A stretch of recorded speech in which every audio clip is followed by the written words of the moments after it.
एक खुशहाल गांव था जिसका नाम था फुरफुरी नगर। ये गांव बहुत सुंदर था। ठंडी ठंडी हवा, खूबसूरत नजारे और फल से भरे पेड़। यहाँ के लोग बड़े दयालु, नेक और इंसान थे और हर पल खुशी से बिताते। झूमते पर इस गांव में सभी के बीच एक डर मंडराता था जिसके बारे में सभी लोग वाकिफ थे। जैसे ही गांव में रात हो जाती, इसी रात में ऐसा क्या होता था कि अगले सुबह एक इंसान की मौत हो जाया करती। जिसकी भी मौत होती थी उसके ही घर के बाहर उसकी कंकाल पड़ी मिलती थी। ऊपर की मांस नहीं मिलती, बस एक कंकाल। इसी के वजह से गांव के लोग डरते डरते जीते थे। लोगों ने कई बार मंत्री या मुखिया जी से इसकी शिकायत रो रो कर करते, पर मंत्री भी कुछ न कुछ करेंगे बोलकर अपने कार में बैठकर वहां से चले जाते। लोगों के बीच मायूसी सी छा जाती थी।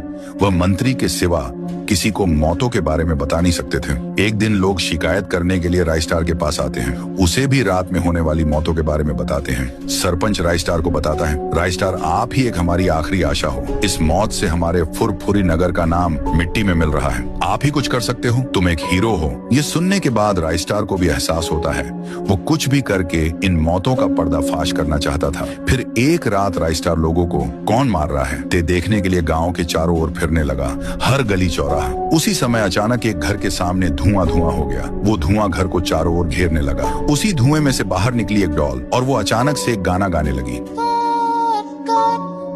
कौन खेलेगा, कौन जीतेगा। उस गाने के वजह से घर से एक गांव का आदमी बाहर आके रुक गया। उसने जब डॉल का गाना सुना तो उसके आंख काले हो गए, कान में से खून। फिर वो वहीं पर हंसते हुए मर गया।